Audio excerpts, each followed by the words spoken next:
dar aș spune sincer că eram mai curajoasă atunci decât acum, pentru că în timp mi-am ajuns să-mi dau seama de unele aspecte practice ale vieții care m-au făcut să-mi pun frâne, câte o frână micuță și încă o frână micuță și încă o frână micuță și sincer o admir pe Antonella de atunci și pe Antonella de 5 ani și pe Antonella de 13 ani.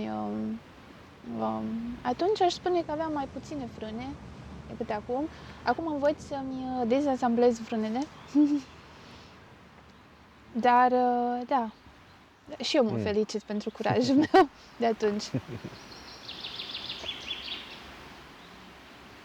Da.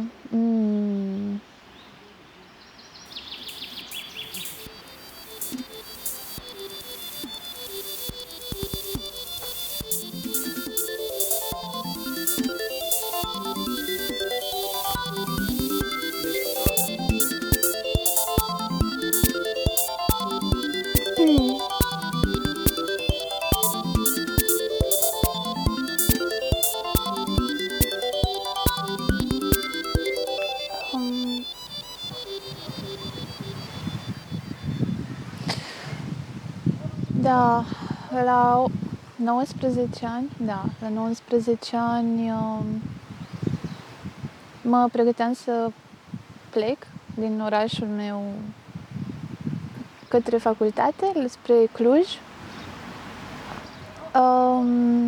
Eram foarte entuziasmată că fusesem acceptată la litere și îmi urma pasiunea. Urma să studiez 2 limbi care mă pasionau foarte mult. Una care era chiar mai exotică, japoneza, și abia așteptam. Mergeam într-un oraș pe care îl iubeam deja. Și da, asta a fost punctul de pornire. Atunci am filmat Important. Unde mă aflam atunci în interiorul meu, asta e interesant, că simțeam foarte, foarte puternic totul. Țin minte vag că am spus că este important să ai ceva pentru care să lupți. Și mi-aduc aminte cât de puternic simțeam totul atunci, cât de multă pasiune era în interiorul meu și cât de puternic simțeam emoțiile. Adică tristețea era super, ca un val oceanic. Și da, atunci pentru mine era foarte important să am un scop mare, un scop măreț pentru care să lupt. Da, era foarte dramatic totul, era nevoia de dramă, dar dramă în sensul de greater than life, mai mare decât viața în sine, și căutam exact scopul ăsta măreț, mai măreț decât viața. Așa. No, și aici, acolo mă aflam, și pe interior și pe exterior. Eram pregătită să descoper flacăra asta care să mă facă să vreau să mor. Din iubire. Da, multă iubire. Da, eram destul de dramatică. Așa. Și ce s-a întâmplat pe parcurs? Păi am început viața de studentă. Se potrivea foarte bine cu felul meu de a fi și am stat mult în forul interior, în interiorul meu, și am explorat. A fost și greu, dar a fost minunat. Da. Am descoperit cumva o libertate interioară. Și când a fost momentul să-mi iau zborul, mi-am luat zborul de acolo. Nu am mai continuat cu master, ci am continuat cu un alt vis care apăruse cumva ca sămânță în mine. Când m-am înscris la facultate, m-am înscris la 2 facultăți, la psihologie și la litere. Și am avut sentimentul că o să mă întorc la psihologie și atunci am decis să fac și facultatea de psiho. Și acolo a fost momentul când m-am deschis lumii și am decis să pășesc în lume și am realizat că trebuie să fac ceva pentru lumea asta, să mă dedic lumii într-un fel sau altul. Așa, deci din interior m-am dus către exterior, către lume și am început să lucrez cu copiii și mi-am dat seama cât de mult îmi place să fac asta și că asta e una din chemările mele. Ce a fost interesant, mereu am explorat, nu m-am mulțumit cu ce mi se dădea și am încercat mereu să fac așa un fel de mozaic, să-l completez. Mereu mi se părea că lipsește o piesă sau că trebuie să mai caut. Și atunci, în paralel, m-am îndreptat și către arte. Am mai făcut poate și teatru senzorial și mi-am dat seama că arta vindecă. A fost una din marile descoperiri ale mele și încă cred în asta. Încă lucrez cu arta. Atunci când lucrez cu copii, lucrez cu muzica, cu diferite forme de artă. Și am incorporat-o clar în metoda mea. Și cam asta e, adică cumva acum am conturat o viziune care este și în prezent. Acum lucrez cu copii cu autism, copii și adolescenți cu autism. Visul este să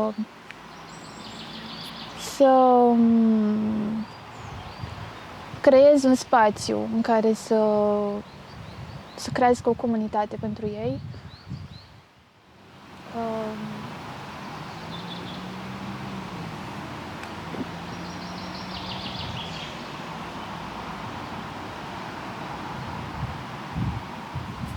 Ce e important pentru mine acum?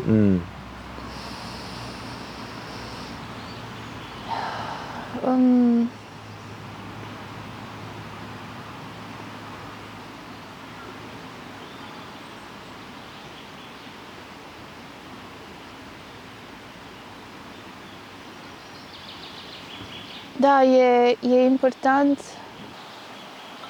E important că sunt aici, acum, cu tine.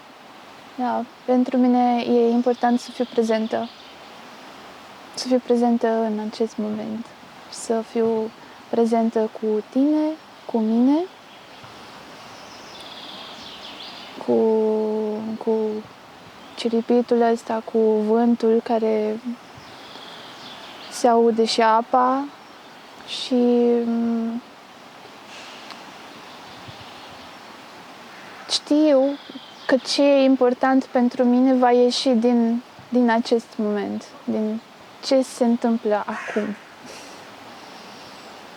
Și e important să fiu deschisă, să primesc totul în acest moment, pentru că știu că acest moment îmi va arăta calea și spațiul dintre noi doi, spațiul dintre mine și copaci, dintre mine și cer. Da, știu că magia se întâmplă acolo, în conexiune. Da, și dincolo de a spune ce e important în marea perspectivă a vieții, am încredere că o să mi se arate pas cu pas totul și până atunci sunt aici și acum cu tine și cu restul vieții din jur și cu mine. Da, așa, ce mi-aduc aminte? E un lucru pe care mi-l aduc aminte și la care mă gândesc de când mi-ai spus că o să reluăm seria. Am spus că e important pentru mine să am pentru ce să mor. Deci, asta e așa, the start of the show. Asta e ce mi-aduc aminte cel mai important sau, nu știu, așa, reflectorul. Și mă gândeam ce o să zic eu acum, după 12 ani, care să fie așa, să egaleze puțin dramatismul ăla de atunci. Că, da. Deci am spus că e important să am pentru ce să mor. Cred că am zis ceva și de iubire și ceva și de cunoaștere, dar asta, cu să am pentru ce să mor. Și țin minte că, într-adevăr, pentru mine atunci era important să găsesc o misiune, să găsesc ceva să-mi dea pasiune, să-mi dea pasiunea să lupt în viață, să lupt pentru ceva, o cauză, da, cred că era nevoia mea de direcție, în primul rând. Având 19 ani, clar aveam nevoie de o direcție, de o busolă interioară și de pasiune, de foc, de patos. Da. Și uite, asta cerea Antonella de atunci. Da, nu știu. Sincer, nu mai aduc aminte altceva. Hai să vedem. Când ești pregătită, dai un play. Ok. Hello again. Așa.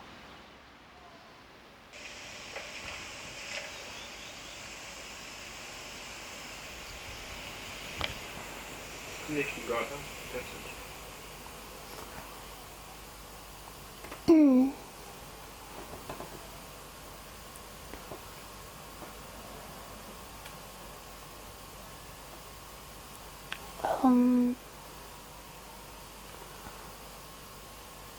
Cred că este important să știi cine ești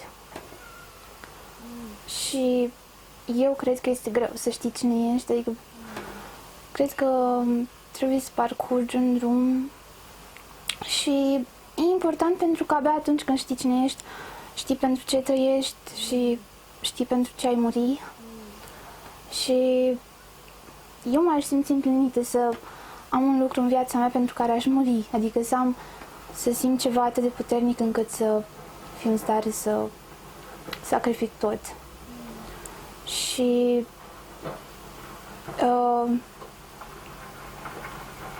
cred că asta implică dragostea și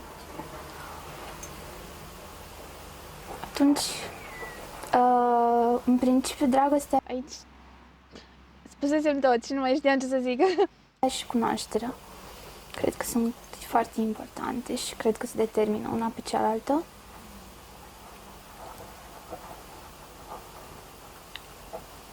Și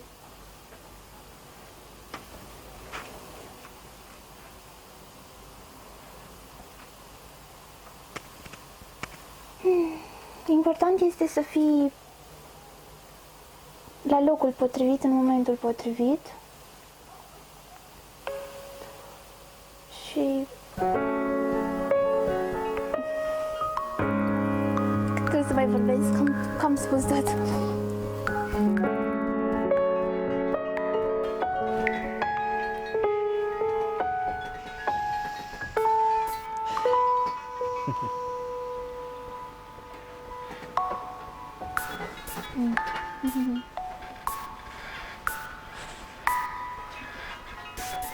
Da. Da, știa destul de multe. Da.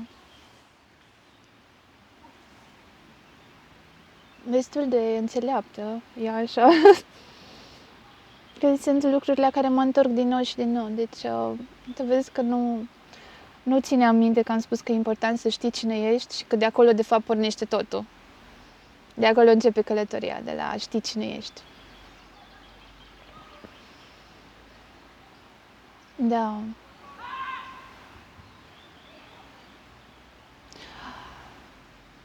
Mi-e interesant că am spus asta atunci, pentru că în timp a ajuns munca mea despre asta. În munca mea cu copiii, asta este axioma principală, să-i învăț, să le ofer spațiul în care ei să își reamintească cine sunt, că ei știu cine sunt. Deci, da, încă e una din valorile, dacă nu cea mai importantă valoare, pentru că să știu cine sunt îmi oferă toate datele pentru a duce o viață împlinită. Da, sunt foarte copleșită de Antonella de atunci, că eram destul de matură așa și înțeleaptă la vârsta aia. Puteam să zic prostii, dar am zis să... Eu mi-aduceam aminte, făceam un pic mișto de mine în capul meu, că mă gândeam că am zis că să am pentru ce să mor, aia mi-a rămas în cap, dar de fapt am pornit de la altceva, de la ceva ce în continuare e una din cele mai mari valori. Deci, I still live by that, încă trăiesc cu această valoare extrem de importantă și e o valoare care este infiltrată în munca mea, e infiltrată în relațiile mele, în tot. Da, o zi în care poate am uitat cine sunt sau poate fac ceva ce nu este în concordanță, în armonie cu cine sunt, e o zi absentă. Adică o zi în care n-am fost acolo. Și asta merge un pic cu ce am spus mai înainte, că important este să fiu aici, prezentă. Da. Deci aș spune că după 12 ani, cam același lucru este important, doar că poate un pic în alte forme. Să fiu eu, să fiu prezentă aici și acum, da.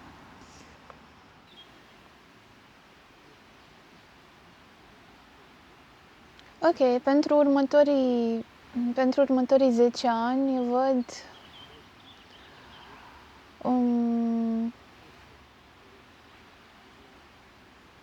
mai mult din asta, mai mult din ce se întâmplă aici și acum, între mine și tine, în sensul că văd ca speranțe, normal, că astea sunt speranțele mele, ar putea fi și altfel, dar sunt o optimistă și văd mai multă autenticitate, pentru că stând acum cu tine aici, simt autenticitatea, conexiunea autentică dintre două persoane, simt pacea asta pe care mi-o dau copacii și verdele și foarte mult verde, sunetul pârâului și brazii. O să se sature lumea de cât vorbesc, cât descriu natura, dar pentru mine asta e adevăr. Și atunci o speranță este să fie mai mult adevăr. Pentru că dacă sunt ancorată în adevăr, în primul rând eu, atunci este o lume mai bună. Dacă eu sunt ancorată la adevăr, știu că pot să dau ceva autentic și în jurul meu. Și o speranță este prin munca mea, prin ceea ce fac, să construiesc mai multe punți către adevăr, să fac să fie mai ușor drumul către adevăr. Și natura este o punte către adevăr. Îmi doresc în viitor, în următorii 10 ani, să fie mai multe punți către natură. Mai multă pace ca cea de acum, de aici acum. Mai multă autenticitate. Și mă văd pe mine ceva mai departe pe acest drum pe care am pornit. În drumul meu cu ONG-ul pe care l-am fondat, Visul unei păpădii. În următorii 10 ani, sincer, mă văd ancorată în mai multă bucurie, cu mai multă încredere în viață, în bucuria clipei de aici și acum. Dacă aș avea un bonus de câte ori am zis aici și acum.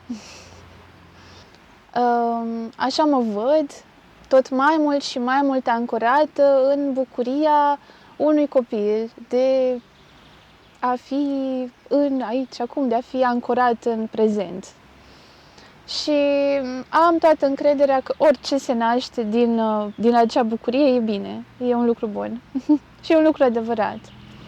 Și am încredere că acea bucurie o să mă ducă exact acolo, în locul potrivit, cu oamenii potriviți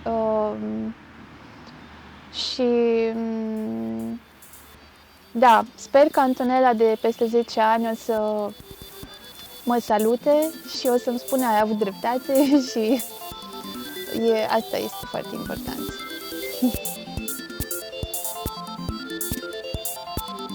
Da. Mulțumesc, Bogdan, și restul celor care mă privesc. Și eu mulțumesc.